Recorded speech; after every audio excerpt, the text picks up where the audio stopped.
What's up guys? Ako nga pala si V, and ngayon is maglalaro tayo ng Madacraft Season 1. Pero bago tayo magsimula, huwag nyo kalimutan mag-like, comment, and subscribe. So no pang hinintay natin, let's start!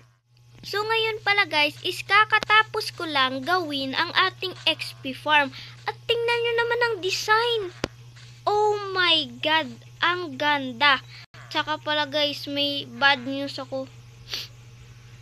Nawala ang isa kong palaka. Ewan ko kung saan nagpunta. Ayan pala siya, oh. Hello. Wait lang. Akala ko kung nawala siya kasi kanina, wala talaga siya as in. Oh my god, may nakita akong leash kanina dyan. Nawala siya guys kanina. Oh my god, hinahanap ko nga siya. So, tingnan natin. Ayan, may leash tayo. Bakit tanongin nyo ako kung saan ko to nakuha? Nakuha ko to po. Nakuha ko ito sa Wandering Trader. Diba kapag pinatay mo yan, nagda-drop yan ng ano? Bakit hindi ko ma-leash? Ayan. Tapos, ilagay natin dito para hindi na siya mawala. Ayan, o, diba? So, good news na pala yan. Good news. Kasi nakita natin siya. So, kung pupunta tayo dito, nakalagay dito, Skeleton Farm and Storage House. Tapos, dito nakalagay, pwedeng makigamit, pero hindi pwede kumuha ng buto dahil gagawin natin yang benta. So, yan, nakalagay dito, entrance. So, kapag pumunta ka dito, boom, mahuhulog ka. And then, dito na tayo sa XP farm. So, hindi ko naman siya pinaganda kasi XP farm lang naman to eh. Tapos, nilagyan ko siya ng AFK room kung saan pwede kang umupo. O, diba? Tapos, nilagyan ko din dito ng enchanting table para kapag na-reach na nila yung kailangan nilang XP, pwede silang mag-enchant, pwede din silang maglagay ng book sa anvil, at pwede din nilang i-disenchant. O, diba? Lahat ng kailangan sa pag-e-enchant, nilagay ko dito. Kaya nga na-reach ko yung 31 na XP dahil dito sa ating skeleton farm. O, diba? Hindi naman siya talaga efficient na gumagana, pero para sa akin, maganda na to. Okay, tingnan natin. O, diba? Tapos, idadrop niya yung XP. And, magagamot na natin ang ating armor. So, ang lahat ko palang gamit ay nilagyan ko ng V. O, diba? Para walang kumuha. Kasi baka may kumuha, diba? Malay mo. O, may kumuha kasi akala nila, ay, kanino to? O, pag nakita nila yung V, hindi na nila yan kukunin. So, isira na natin yan. So, akyat tayo. So, ngayong video na to is gagawa natin ng bahay ang mga palaka.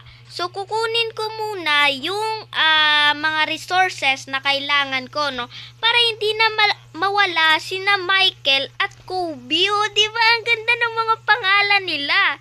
Ang mga kakailanganin natin na resources is dito nakalagay. So, 2 stack of stone bricks. Ano nga to? 1 stack of stone brick na stairs. Bakit hindi ko mapindot? 1 stack of cobblestone slab. At bakit? Baka tanungin nyo ako, bakit ko kailanganin ng soul campfire? Kasi dun din natin patitirahin ang ating bubuyog. Kasi ang pangit naman kung yung mga bubuyog natin nandito lang sa labas. O, diba? Tingnan nyo, ang cute nila, pero wala pa tayong pangalan sa kanila, no? Tapos pala guys, sad to say, sa ibabaw pala ng bahay ng ating mga palaka at bubuyog is gagawin natin ang ating bahay. Dahil po, itong ating pinakaunang bahay is gagawin na lang natin tong guest house or kung ano pa dyan. Kasi, kung lalagyan ko to ng bed, yung mga villagers magko-connect and mag-iiba yung ano nga yan? Yung ibibenta nila. Ito, magiging fisherman. Ito, magiging butcher. Parang ganon. Kaya hindi ko pwedeng lagyan ng bed dyan. Dapat malayo para hindi sila mag-connect. Kaya, kailangan natin gumawa ng panibagong bahay. So, yung itsura naman ng bahay ng ating mga palaka is parang ganon din, oh. Kita nyo ba yan? Parang ganito din, oh. Parang ganito din yung itsura ng ating, oh my God. Cobblestone stairs pala yung kailangan. Ay, gagi. Yung nagawa ko, ano nga to? Stone brick stairs. Kailangan ko pa magmina ng cobblestone sa cobblestone generator. So guys, magbabalik na lang ako kapag nakakuha na ako ng 1 stack of cobblestone stairs. So guys, ilagay na lang natin dyan para kung sakaling may gagamitin tayo na ganyan, o di ba? Magamit natin. So yung bahay natin is ilalagay natin dito sa likod ng ating wool farm. At baka tanungin nyo ako, bakit may wool farm ako? Kasi po, ako po ay maghahanda na sa ating netherite mining. So, may nakuha na pala akong 3 netherite debris. Hindi pa pinaabot ng 4. Kasi kung sana pinaabot ng 4, di sana yung chest plate natin na diamond, sana naging netherite na. So, ipakita mo ang screenshot na nakakita talaga ako ng netherite. Kasi baka sabihan nyo ako na, ay, kinuha lang yan sa creative. Ayan po, tada at tada. O, diba? So, ayun po ang pruweba na nakakuha po talaga ako ng netherite debris. So, kung bubuksan natin to, oh my God, may 50 na kagad ng white wool. O, ilan na kagad ang magagawa nating bed dyan, o, diba? So, yung, bahay natin is siguro dito talaga natin sa gitna ilalagay. So, di ko alam kung anong gagawin ko. So, first, gagawa tayo ng ganyan lang kataas. Okay? Ganyan lang kataas. So, magbabalik ako sa inyo pag nakagawa na ako ng square na ganito. So, ayan guys, nakagawa na ako ng stone bricks na wall. At ilagyan ko na yan ng bubong. Pero hindi kita kasi hindi ko abot. So, paubos na kagad ng stone bricks natin. So, ang susunod na naman natin na ilalagay ay etong cobblestone stairs. So, igaganyan natin yan. Tapos, ipaikot natin sa ating square. At ang next mong gagawin is lalagyan ng mga etong cobblestone stone bricks ang itaas ng cobblestone stairs. And last, lalagyan mo siya ng cobblestone slab sa taas. Ayan, gaganyan. Oh my God, mali pa nga. Ay, hindi ko maabot. Ayan. So, lalagyan mo siya ng ganyan para maging maganda. So, guys, ito na ang kanyang itsura at ang last ko na lang nagagawin is ang mismo kong bahay dito sa taas. So, magbabalik na lang ako pag natapos ko na. Let's go! So, guys, after 1 hour na pagbibuild nito, oh my God, nakakapagod as in. Ito na ang nalabasan niya. So, in 3, 2, 1, tada! Diba ang ganda? Parang tunay talaga siya nakasal. May flag pa sa itaas pero hindi talaga siya kita. So, kung titingnan nyo, sa ibaba muna tayo. Dito sa ibaba is, kapag binukan natin ito, ito na ang tirahan ng ating palaka na si Scooby. At Michael at ang ating mabubuyog na hindi ko pa alam kung ano ipapangalan sa kanila.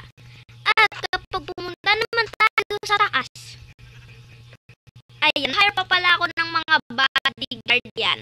Nag-hire ako ng mga bodyguard yan. Kaya ang hinire ko, yung mapapagkatiwalaan. O, diba? May mga hawak pa sila crossbow. So, kung titingnan nyo, ito na ang ating bahay. So, sa susunod is gagawa tayo ng rules ng ating base. Hindi yung rules ng yung server. Yung rules ng ating base. Ayan, dito natin yan ilalagay sa lectern. At kapag tumingin tayo dito, makikita natin ang ating mga ginawa sa ating base. Ayan, pero hindi talaga siya nakita. Tingnan nyo. So, ang last na lang natin na gagawin is ilipat natin sila. Kaso, may isa akong problema. Paano ko ilipat yung mga bubuyog? Kasi, wala akong silk touch. At wala na din akong emerald. Sana hindi sila nag-connect. Please lang po. Please, please, please. May buti, hindi sila nag-connect. Pag sila talaga nag-connect, i-delete ko video na to. So, tingnan natin kung nandito pa yung pickaxe ko, yung gold pickaxe ko na pinangkuha ko din sa kanila. Di dyan. Ayun, nandito pa kasi yan po guys ay may silk touch. So, lagyan natin to ng fire. Iputi pa nga ako. Okay. Pumasok ka na, dalian mo. Pasok na, gabi na. Pasok na. So, lagyan natin yan ng fire. And then, sisirain natin. Gabi. Buti na lang. Oh my God, nakala ko nasunog. Oh my God. Ito pa nga sana yung pagsisira yung diamond. Buti na lang. Nakita ko. Nakukuha ba ito ng silk touch? Doon, nakukuha. Tulong muna tayo. So guys, ang last na lang natin nakukunin is ito, si Kobe at si Michael. Pag may name tag tayo, in-name tag natin sila kasi hindi pa natin alam kung nasaan si Kobe at nasaan si Michael kasi paano natin malalaman kasi parehas lang sila color o kulay. Halika kayo dito, sumunod kayo sa akin. Mga kokak, halika kayo dito. Baka mawala sila, so kailangan natin silang tignan. Dalian nyo naman, ang babagal ng mga to. Kaya dalian nyo.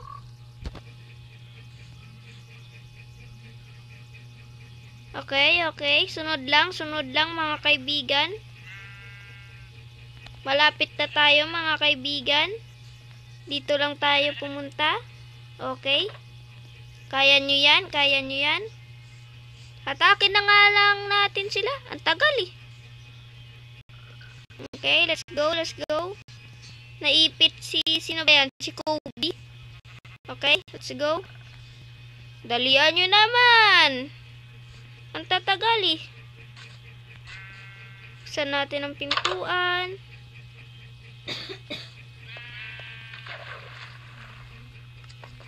Okay, ali kayo dito. Ayun, let's go. Pasok. Ay, gagi, lumabas pa nga. Dito, may tubig, oh. Yun, let's go. Tapos i-unleash natin sila. Ayan, lumalangoy na sila. Yung mga palaka kapag nasa tubig, ang bilis, no? Ayun, oh, diba? May bahay na sila. Tapos, ang last na lang natin na ilagay, itong si Binis. Ayan. Yun, oh. O, diba? Nagsama-sama na silang lahat. Let's go. So, yun lang guys, ang video para sa araw na ito. At kung nagustuhan nyo, huwag nyo kalimutan